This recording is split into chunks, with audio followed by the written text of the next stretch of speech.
Selamat datang kembali di channel Haryani. Untuk video kali ini masih terkait dengan video sebelumnya terkait rapat dan pertemuan. Untuk kali ini kita akan pokok pembahasan yang nanti kita akan belajar bareng-bareng, yaitu fungsi dan macam-macam rapat, syarat dan persiapan pelaksanaan rapat, dan cara pelaksanaan rapat.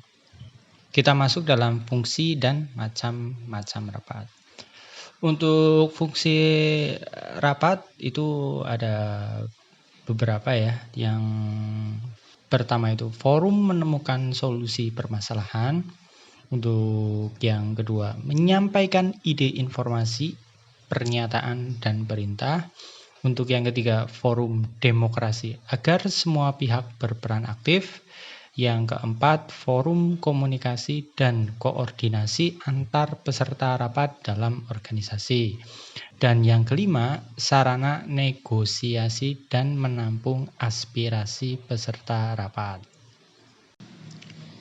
Untuk macam-macam rapat, itu menurut Nuraida, macam-macam rapat itu ada 6.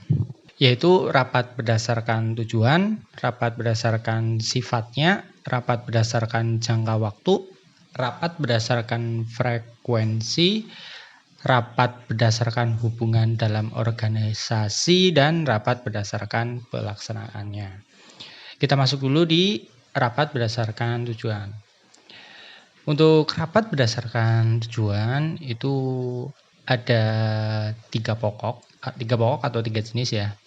Itu yang pertama rapat penjelasan, yaitu rapat yang bertujuan memberikan penjelasan kepada peserta rapat berkaitan kebijakan yang diambil oleh pimpinan perusahaan. Yang kedua, rapat pemecahan masalah, yaitu rapat yang bertujuan untuk mencari solusi terkait suatu masalah yang dihadapi. Untuk yang ketiga itu rapat perundingan, yaitu rapat yang bertujuan untuk menghindari terjadinya konflik akibat suatu kebijakan. Terus yang selanjutnya rapat berdasarkan sifatnya, itu ada dikelompokkan dalam 4 ya. Itu yang pertama rapat resmi, yaitu rapat yang diselenggarakan dengan perencanaan terlebih dahulu berdasarkan ketentuan. Yang kedua itu rapat tidak resmi, itu rapat yang dilakukan tidak berdasarkan perencanaan formal. Terus yang ketiga rapat terbuka, yaitu rapat yang dihadiri oleh setiap anggota. Terus yang keempat itu rapat tertutup, yaitu rapat yang hanya dapat dihadiri oleh peserta tertentu karena pokok bahasan yang bersifat rahasia. Untuk selanjutnya rapat berdasarkan jangka waktu. Kalau rapat berdasarkan waktu ya tentu saja rapat berdasarkan jangka waktu yang meliputi rapat mingguan, bulanan, semesteran atau tahunan ya. Terus biasanya juga ada tambahan lagi, biasanya ada tribulanan biasanya.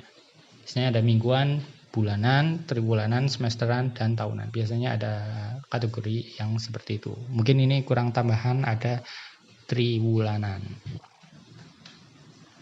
Untuk selanjutnya itu rapat berdasarkan frekuensi. Itu ada 2 kelompok ya, itu rapat rutin, yaitu jelas ya, yaitu rapat yang sudah ditentukan waktu pelaksanaan rapatnya, itu sudah terjadwal biasanya. Dan insidental, itu rapat yang pelaksananya tidak terjadwal, jadi bisa sifatnya itu mendadak dan membahas masalah yang harus segera diselesaikan. Biasanya kalau insidental itu lebih ke urgensi, itu seperti itu. Untuk selanjutnya rapat berdasarkan hubungan dalam organisasi. Itu kita kelompokkan ada 2, yaitu rapat vertikal, yaitu rapat yang dihadiri oleh pimpinan dengan stafnya yang bertujuan menyampaikan kebijakan atau dalam rangka pengambilan keputusan. Dan untuk rapat horizontal, yaitu rapat yang diadakan antar pejabat atau antar staf yang bertujuan memperoleh koordinasi dan kerjasama di antara bidang yang sama sehingga ketimpangan pekerjaan dapat dihindari. Untuk selanjutnya, yang terakhir dari macam-macam rapat itu ada rapat berdasarkan pelaksanaannya. Itu kita kelompokkan ada 2, yaitu rapat kerja terpimpin.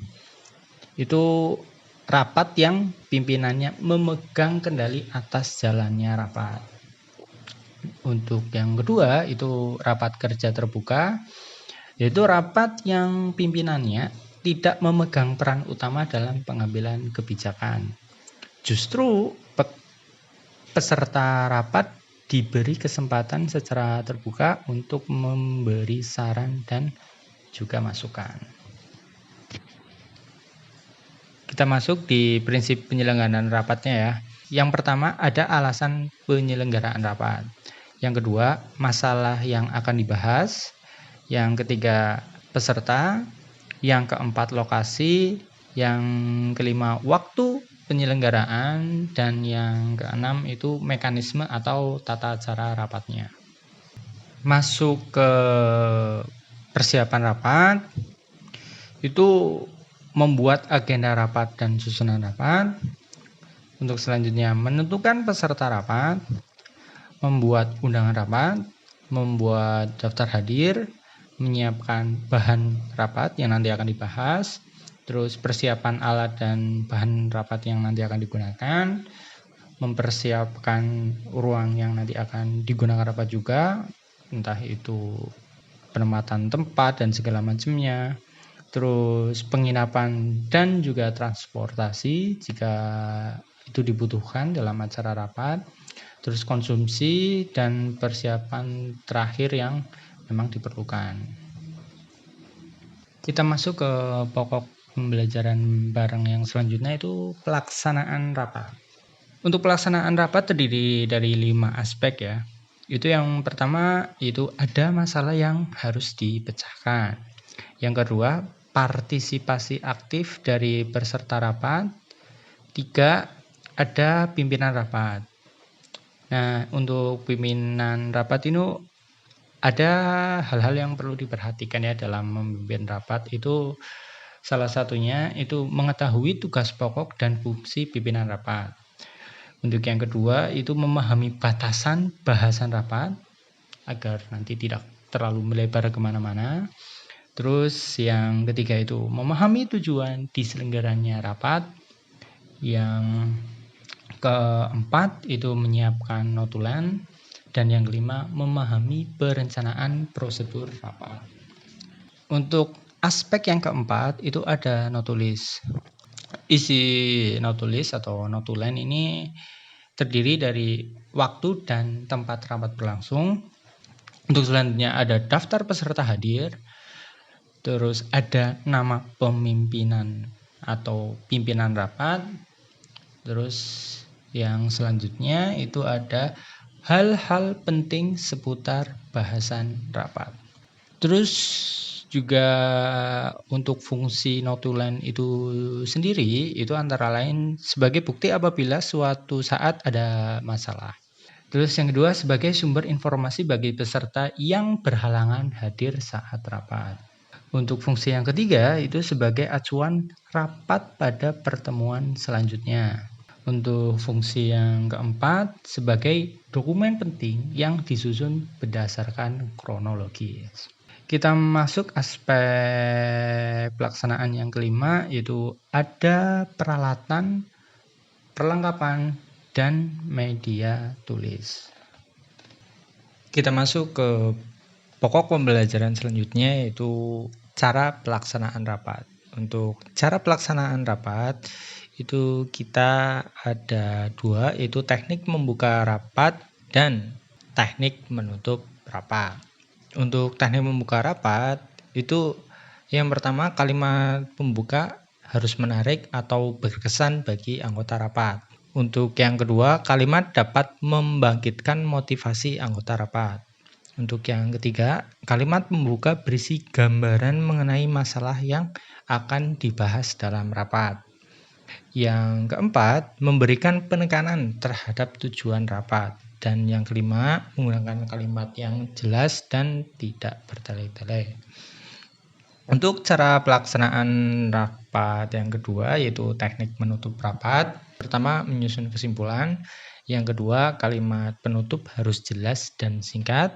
Yang ketiga, pengelolaan konsumsi dan akomodasi rapat kurang dari 2 jam dapat diberikan konsumsi berupa snack, sedangkan untuk rapat yang berlangsung seharian atau beberapa hari, maka dibutuhkan coffee break dan juga makan besar. Untuk yang keempat yaitu pengelolaan tempat rapat, dan yang kelima itu memimpin rapat.